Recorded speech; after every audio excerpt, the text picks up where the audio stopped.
सीता और गीता नाम की दो जुड़वा अनाथ बहनें अपने चाचा चाची के साथ रहती थी। सीता गीता के माता पिता नहीं थे, बचपन में ही वे दोनों गुजर गए थे। तब से सीता गीता अपने चाचा चाची के साथ ही रहने लगी। पर उन बेचारी अनाथ बच्चियों की चाची चंचला बहुत ही बुरी थी। वो उन दोनों को बिल्कुल नौकरानियों की तरह ही रखती थी। कहाँ रह गई दोनों? कितनी देर की बाजार से सामान लेने गई हुई हो, अब आ रही हो? चाची, रास्ते में तेज बारिश हो गई थी, इसलिए देर हो गई। ये चीनी गीली कैसे हुई? जरूर बारिश में थैली भिगोई होगी। चाची, राशन वाले भैया ने जो चीनी की थैली दी थी ना, वो फटी हुई थी, हमें पता नहीं चला, तभी चीनी में पानी चला गया। हमें माफ कर दो चाची। आज तुम दोनों की खैर नहीं, तुमने इतना नुकसान कर दिया। तुम्हारे माँ बाप हमारी छाती पर मूंग दलने के लिए तुम्हें दुनिया में छोड़ गए, खुद तो ऊपर चले गए और हमारे लिए मुसीबत छोड़ गए। चंचला, तुम्हें शर्म नहीं आती? बेचारी बच्चियों के साथ इतना बुरा व्यवहार करती हो। थोड़ा भगवान से तो डरो। अब तुम क्या चाहते हो? मैं मायके चली जाऊं? एक बार चली गई ना तो लौट कर नहीं आऊंगी, फिर ढूंढते रहना दूसरी। चंचला सीता गीता पर हमेशा ही हाथ उठाती रहती थी, जिस कारण वे दोनों बच्चियां रात के अंधेरे में सुबक सुबक कर रोती थी। एक रात दोनों ने घर छोड़ने का विचार किया। गीता, हम यहाँ नहीं रुकेंगे, चाची बहुत मारती है। हाँ सीता, तू ठीक कह रही है, हम कहीं दूर चले जाएंगे।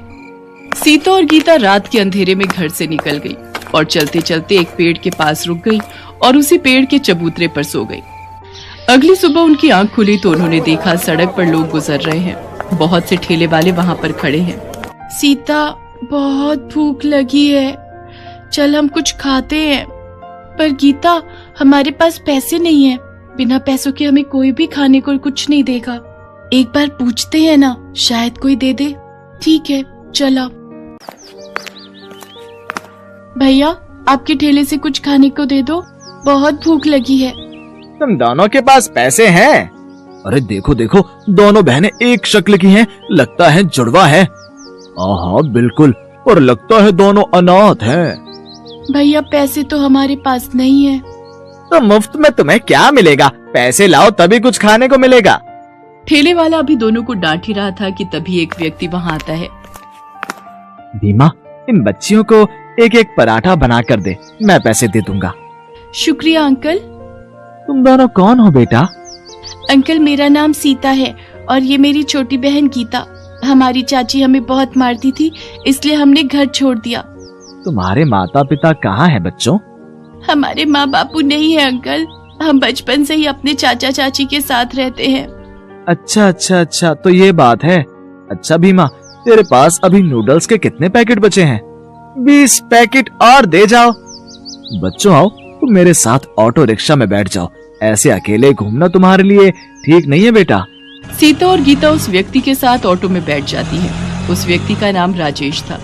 वो अपनी पत्नी के साथ मिलकर घर पर नूडल्स बनाने का काम करता था और नूडल्स के पैकेट बाजार में ठेले और रेस्टोरेंट वालों को सप्लाई करता था। सीता और गीता राजेश के साथ बातें कर रही थी, तभी राजेश के सीने में दर्द उठने लगा। क्या हुआ अंकल, आप ठीक तो हो? लगता है इनके दिल में दर्द उठा है, हमें इन्हें हॉस्पिटल ले जाना पड़ेगा। तो चलो अंकल, जल्दी से इन अंकल को हॉस्पिटल ले चलो। सीता गीता ऑटो वाले के साथ राजेश को हॉस्पिटल लेकर जाती हैं। ऑटो वाला राजेश को जानता था। वो राजेश की पत्नी को फोन करता है।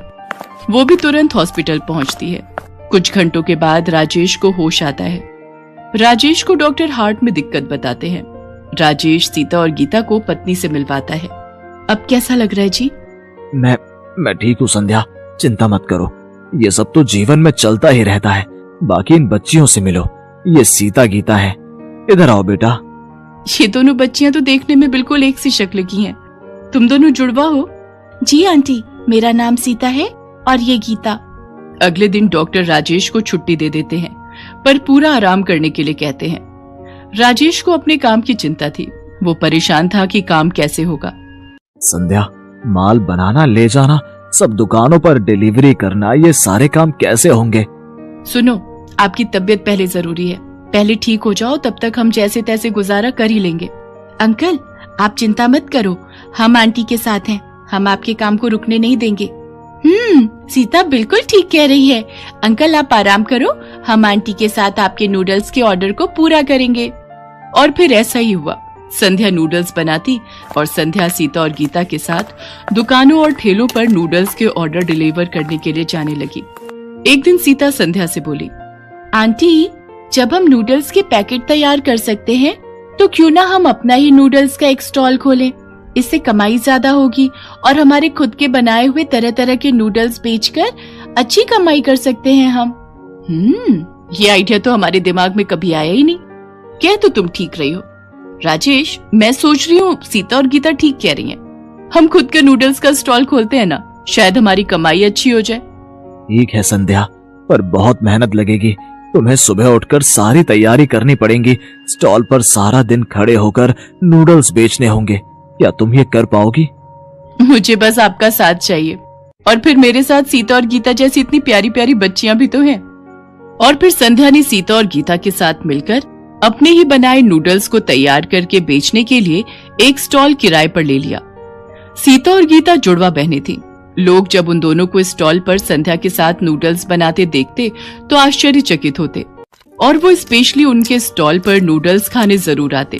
धीरे धीरे ग्राहक उनके स्टॉल पर बढ़ने लगे और संध्या के नूडल्स स्टॉल की अच्छी कमाई होने लगी। संध्या, सीता और गीता दोनों बच्चियां मेरे लिए बहुत भाग्यशाली बनकर आई हैं। सचमुच तुम दोनों बच्चियां मेरे लिए बहुत लकी हो। राजेश की तबीयत में सुधार आ जाता है। अब वो नूडल्स के पैकेट की सप्लाई के साथ साथ अपने स्टॉल पर भी नूडल्स बनाने में संध्या और सीता गीता की मदद करने लगा और वो सफलता को छूने लगा। एक दिन सीता गीता के चाचा ने उन्हें नूडल्स स्टॉल पर देख लिया। सीता, गीता, मैंने तुम दोनों को बहुत ढूंढा। मेरी बच्चियों, तुम घर छोड़कर क्यों चली गई? चाचा, हम चाची से मिले और दुख नहीं झेल सकती थी, इसलिए हमने घर छोड़ दिया। और चाचा, अब तो हमें माता पिता के रूप में अंकल आंटी भी मिल गए हैं। अब हम इन्हें छोड़कर कहीं नहीं जाएंगे। अब यही हमारे लिए सब कुछ है। सीता गीता की ये बात सुनकर राजेश और संध्या उन्हें गले लगा लेते हैं। आखिर उन अनाथ बच्चियों को माता पिता के रूप में राजेश और संध्या जो मिल गए थे, और फिर बच्चियों को आशीर्वाद देकर उनका चाचा आंखों में आंसू लिए चुपचाप